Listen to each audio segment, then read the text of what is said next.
Welcome to the Rim Break Rodeo. We hope this video helps. You start by quitting iTunes and making a complete backup of the iTunes folder so you can restore if anything goes wrong. Once done, navigate to your Music/iTunes or the Windows equivalent and locate iTunes Library. itl and iTunes Library. XML, these are the files we'll work with. Make sure you also note your iTunes version and verify there is enough disk space for temporary files, because an interrupted write can corrupt the library and force you to rebuild again. If you have a clean backup of iTunes Library, it'll replace the corrupted file with that copy and then reopen iTunes to confirm your playlists and play counts return. This is the quickest fix. If no, it'll backup exists, use the iTunes Library. XML to import metadata.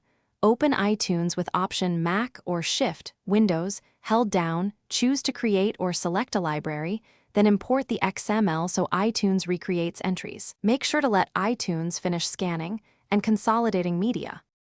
Once your library is restored or rebuilt, use File, Library, Organize Library, and enable Consolidate Files so media gets copied into the iTunes media folder and paths are fixed. Then verify by spot-checking playlists, play counts, and a sample of tracks. Relink any missing files by locating their original files or re-ripping CDs when needed.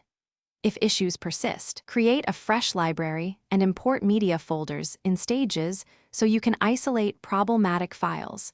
This helps identify. Thanks for watching. Consider subscribing if we helped you.